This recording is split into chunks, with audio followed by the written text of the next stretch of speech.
সুপ্রিয় চাকরি প্রত্যাশী ভাই বোনেরা, জব একাডেমিতে স্বাগতম। আজকের আমি যে বিষয়টি নিয়ে আলোচনা করব সেটা হলো আমার ভিডিওর ধারাবাহিক আলোচনা। আজকের আমি গণিতের একটি অংশ নিয়ে আলোচনা করব। আমি একটা অঙ্ক লিখে রেখেছি এখানে। এটা হলো মুনাফা, অর্থাৎ সরল মুনাফা এবং চক্রবৃদ্ধি মুনাফা, এই দুই রকম যে মুনাফা আছে সেখান থেকে এখানে বলা আছে অঙ্কটায় শতকরা বার্ষিক 8.50 টাকা মুনাফায় কত টাকার 6 বছরের মুনাফা 2550 টাকা হবে। বলছে কত টাকার 6 বছরের মুনাফা 2550 টাকা। তাহলে আমাদের কয়টা টাকা টার্ম দেওয়া আছে একটু খেয়াল করতে হবে। যে আমরা জানি যে মুনাফা এটা হলো আমাদের সরল মুনাফা এবং চক্রবৃদ্ধি মুনাফা। এই মুনাফাটাকে আমরা দুই ভাগে ভাগ করতে পারি, একটা হলো সরল মুনাফা আর একটা হলো চক্রবৃদ্ধি মুনাফা। একটা হলো সরল মুনাফা আর অন্যটি হলো আমাদের চক্রবৃদ্ধি মুনাফা। চক্রবৃদ্ধির মুনাফা আমাদের পরীক্ষা হলে সরল মুনাফা এবং চক্রবৃদ্ধি মুনাফার অঙ্ক যে কোনো একটি পরীক্ষায় হলে আসতে পারে, যে কোনো একটি অঙ্ক আসতে পারে। যে সরল মুনাফার অঙ্ক আসতে পারে আমাদের পরীক্ষা হলে, চক্রবৃদ্ধি মুনাফার অঙ্ক আসতে পারে। আমাদের অঙ্ক পরে বুঝতে হবে যে আমার এটা সরল মুনাফা না চক্রবৃদ্ধি মুনাফা। মুনাফার অঙ্ক আসলে আমাদের খেয়াল করতে হবে যে আমাদের এটা সরল মুনাফা না চক্রবৃদ্ধি মুনাফা, এই দুইটা জিনিস আমাদের খেয়াল করতে হবে। তাহলে আমরা পেলাম কি যে মুনাফাটা হলো দুই প্রকার, একটা সরল মুনাফা আর একটা চক্রবৃদ্ধির মুনাফা।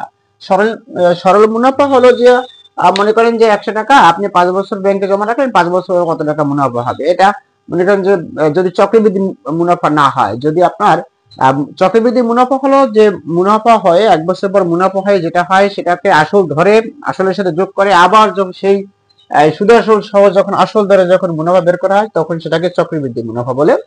আর সরল মুনাফা এক্ষেত্রে মুনাফার কোনো সুদ হয় না। সরল মুনাফার সূত্র হলো আই সমান পি এন আর।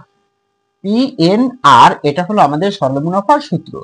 এখানে আই হলো আমাদের সরল মুনাফা, আই হলো আমাদের সরল মুনাফা, অর্থাৎ যেখানে মুনাফা উপরে মুনাফাটাকে আসলের সাথে ধরে সুদ বের করা যেটা না হয় সেটা হলো সরল মুনাফা। এখানে পি হলো আমাদের আসল, পি হলো আমাদের আসল, প্রিন্সিপাল অ্যামাউন্ট হলো পি। আর এন হলো আমাদের সময়, অর্থাৎ যত বছরের জন্য সময় বা বছরটা হলো আমাদের এন। আর আর হলো আমাদের মুনাফার হার বা সুদের হার, আর হলো মুনাফার হার হলো আমাদের আর। এই মুনাফার হারকে স্মল লেটারের আর দিয়ে প্রকাশ করা হয়।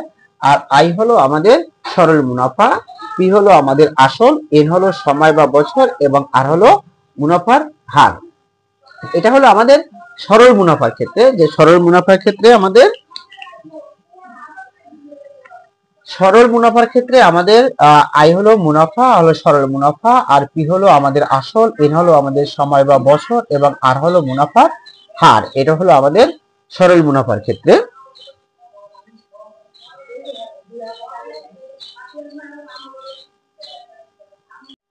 তাহলে আমরা সরল মুনাফাটা সম্পর্কে জানতে পারলাম যে সরল মুনাফা হলো আই সমান পি এন আর, অর্থাৎ এখানে এন হলো সরল মুনাফা, পি হলো আসল, এন হলো সময় বা বছর এবং আর হলো আমাদের মুনাফার হার। এর সরল মুনাফার, তার সরল মুনাফার আমার আই সমান পি এন আর, এখানে কিন্তু মুনাফা বেরিয়ে আসবে। তা আমি সরল মুনাফার ক্ষেত্রে যদি মুনাফা আসল বের করতে চাই তাহলে আমি কিন্তু এই আই এর সাথে, যে সরল মুনাফার ক্ষেত্রে যদি আমি মুনাফা আসল বের করতে চাই, মুনাফা আসল একসাথে যদি বের করতে চাই তাহলে আই প্লাস পি, অর্থাৎ আই এর সাথে আমি আসলটা যোগ করলে, অর্থাৎ মুনাফার সাথে আমি আসলটা যোগ করলে হবে। যেমন এটা হলো আমাদের মুনাফা, মুনাফা আর এটা হলো আমাদের আসল। তো মুনাফার সাথে আমি আসলটা যোগ করলেই আমরা কিন্তু সরল মুনাফাটার মুনাফা আসলে পেয়ে যাব। এবং এখানে আমি আই সমান সরল মুনাফা পেয়ে যাব এবং পি সমান আসল পাবো, এন সমান সময় পাবো এবং আর সমান মুনাফার হার পাবো। এখন আপনারা দেখবেন যে পরীক্ষা হলে অনেক সময় আপনাকে এই যে আই সরল মুনাফা বের করতে অনেক সময় বলে, অনেক সময় আসল বের করতে বলে, অনেক সময় সময় বের করতে বলে, অনেক সময় আর এন আমাদের আর এর মান মুনাফার হার বের করতে বলে।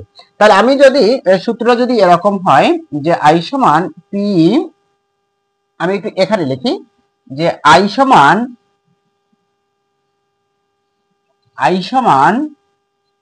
পি এন আর, এটা হলো সরল মুনাফার ক্ষেত্রে।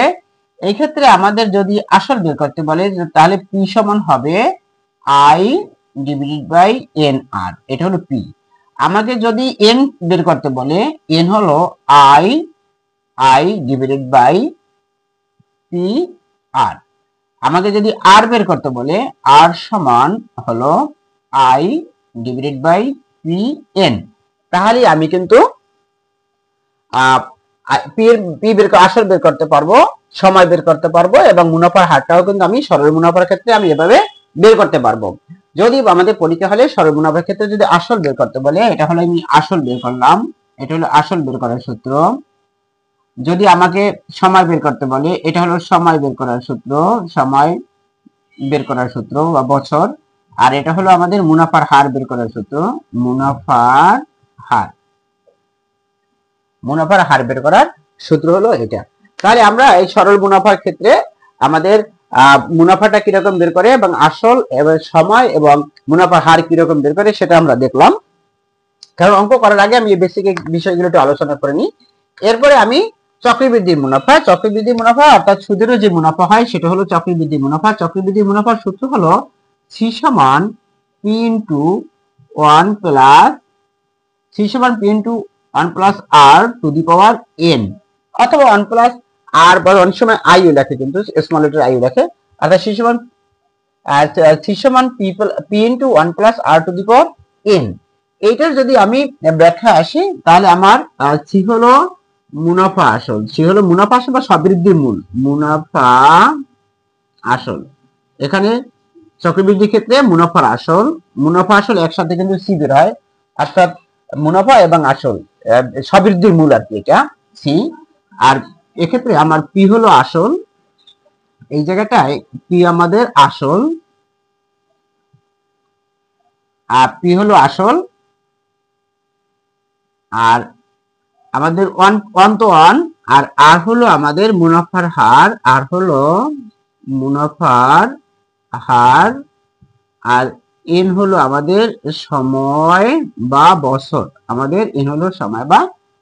সে সমান P into 1 plus R to the power N. এটা হলো আমাদের চক্রবৃদ্ধি ক্ষেত্রে। আমাদের যদি এমসিকিউ তে অঙ্ক আসে তখন তো আমাদের শর্ট ভাবে করতে হয়, তখন আমি সূত্র লিখে অঙ্ক দ্রুত রেজাল্ট বের করতে পারবো। আর যদি অঙ্ক রিটিনে আসে তাহলে অঙ্ক করাই ভালো। এরপরে গেল আমাদের এখন এটা হলো যে যদি এই বের করতে বলে আমাদের, যদি চক্রবৃদ্ধি মুনাফার ক্ষেত্রে যদি আসলটা আমাদের বের করতে বলে, তাহলে আসলটা হলো যে এই যে চক্রবৃদ্ধি ক্ষেত্রে সবৃদ্ধির যে মূল, এই যে P into 1 plus R to the power N, এটা হলো মুনাফা আসল। এখান থেকে যদি আমি পি বাদ দিয়ে দিই তাহলে পাবো আমি শুধু মুনাফা। এখানে পি বাদ দিয়ে দিলে মুনাফা পাবো। এখানে পি যদি এই চক্রবৃদ্ধি ক্ষেত্রে সবৃদ্ধি মূল, এখানে যদি পি বাদ দিয়ে দেই তাহলে আমি পাবো কি মুনাফা, তাহলে আমি মুনাফাটা পাবো। তো পি হলো আসল, তাহলে আমি এইটুকু সব এটার থেকে যদি আমি আসলটা বাদ দিই তাহলে আমি এখান থেকে মুনাফাটা বের করতে পারবো। আর এই যে সরল মুনাফার ক্ষেত্রে মুনাফা আসল, এটাকে আপনি এর ধরতে পারেন যে এ সমান, এক্ষেত্রে কিন্তু সরল মুনাফার ক্ষেত্রে এ হলো মুনাফা আসল, আর আই হলো মুনাফা, আর পি হলো আসল। আর এই ক্ষেত্রে কিন্তু এটাই আমার মুনাফা আসল, সি সমান P into 1 plus R to the power N. এখানে কিন্তু মুনাফা আসল একবারে মানটা বের হয়ে আসবে। এখান থেকে যদি পি বাদ দিয়ে দিই অর্থাৎ আসলটা বাদ দিয়ে দিই তাহলে কিন্তু আমি মুনাফাটা পাবো চক্রবৃদ্ধি ক্ষেত্রে। তাহলে আমরা এই যে অঙ্কটা লিখে রেখেছি এই অঙ্কটার যদি আমি সমাধান করি তাহলে দেখি কি হয়। সূত্রগুলো তো আমাদের মুখস্থ থাকবে বা মনে থাকবে, আমি এটা মুছে ফেলি কারণ আমি এই অঙ্কটা করবো এখন। এখানে যে অঙ্কটা আমি লিখে রেখেছি এটা হলো শতকরা বার্ষিক 8.50 টাকার মুনাফায় কত, 8.50 টাকা মুনাফায় কত টাকার, মানে কত টাকার, মানে এখানে আমাদের কিন্তু আসলটা বের করতে বলছে, এখানে আমাদের আসল নাই, আসল বের করতে বলছে। কত টাকার 6 বছরের মুনাফা এই টাকাটা, এখানে কিন্তু মুনাফাটাও দেওয়া আছে আমাদের।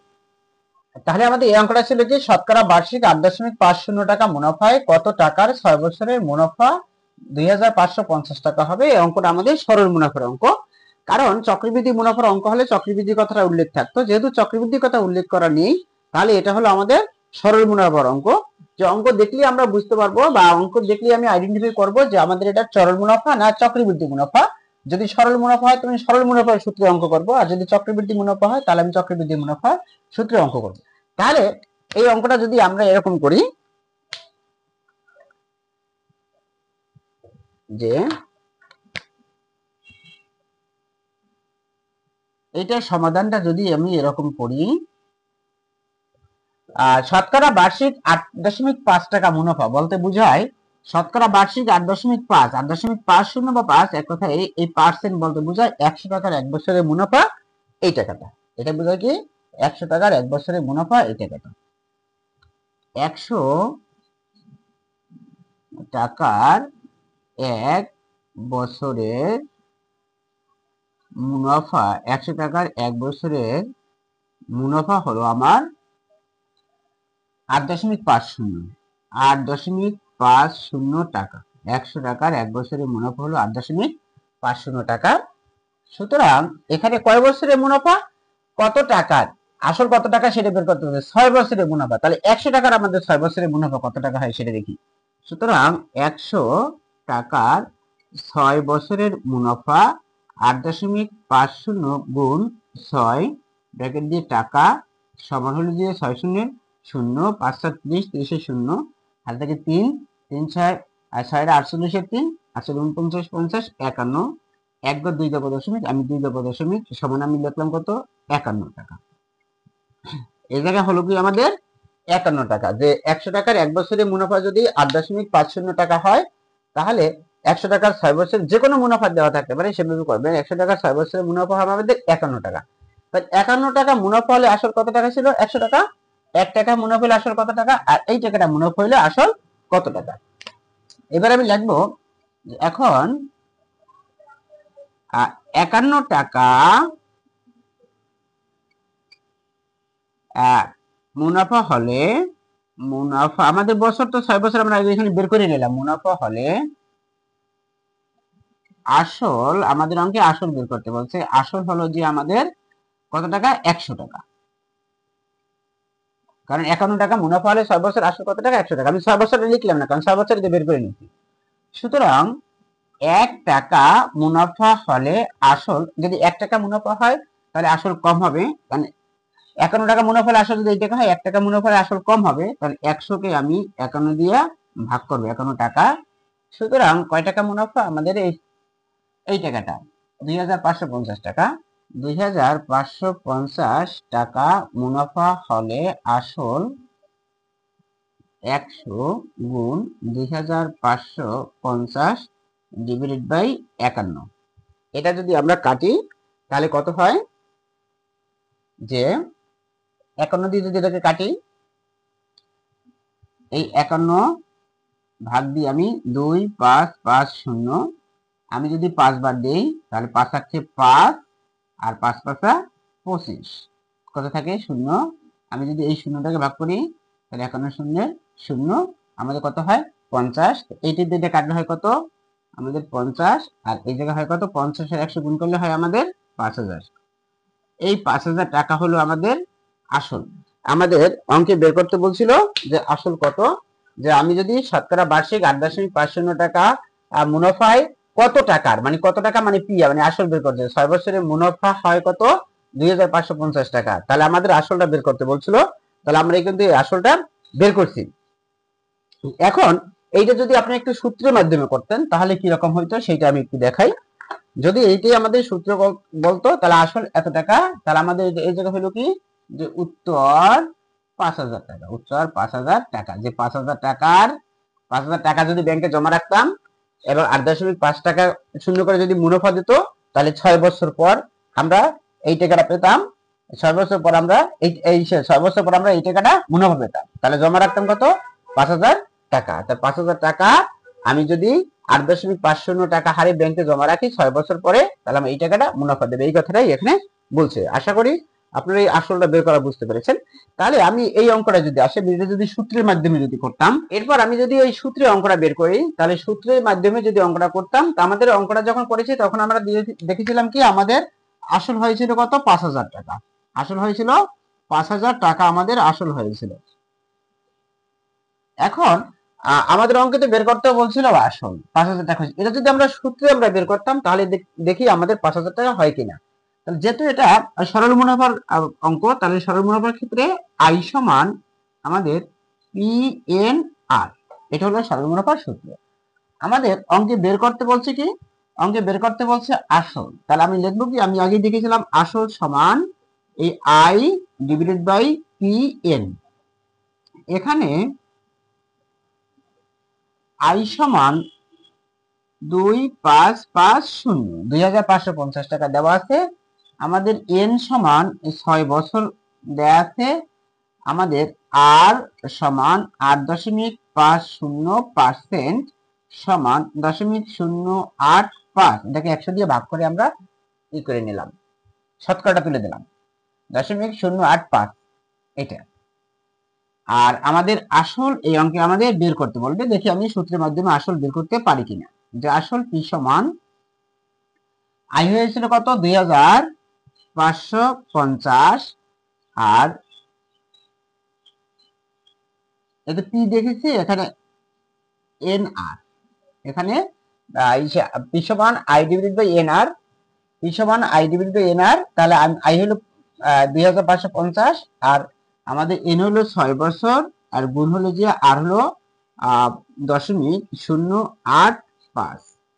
তাহলে আমরা এই 2500 হলো যে আমাদের 2550 হলো যে আমাদের মুনাফা, আর এইটা গুণ করলে হয় কত,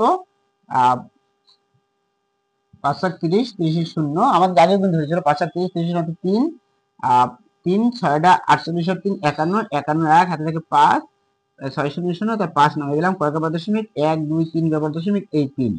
এখন এটা দিয়ে যদি এটাকে ভাগ করি আমরা, তা ভাগ করলে আমরা এর আগেও কিন্তু দেখেছিলাম, তাহলে আমাদের 5000 হবে। এই 5000 টাকাই হলো আমাদের আসল। তাহলে আমরা সূত্রের মাধ্যমে বের করতে পারি, এবং এই আর অঙ্ক তো করে দেখলামই, কিন্তু অঙ্ক করার আগেই আমাদের বুঝতে হবে যে অঙ্কটা সরল মুনাফা না চক্রবৃদ্ধি মুনাফা। প্রত্যাশী ভাই বোনেরা, আশা করি এই অঙ্কটার আমরা আসলটা কিভাবে বের করলাম সেটা বুঝতে পেরেছেন। পরবর্তী ভিডিওতে আবার দেখা হবে ইনশাআল্লাহ। ভালো থাকবেন সবাই। আজকে এই পর্যন্তই। যদি আমার ভিডিও ভালো লাগে তো লাইক দিবেন, কমেন্ট করবেন এবং সাবস্ক্রাইব করে আমার চ্যানেলের সাথে থাকবেন। আর ফেসবুক পেজ থেকে যারা ভিডিও দেখছেন অবশ্যই ফেসবুক পেজটি ফলো করে রাখবেন।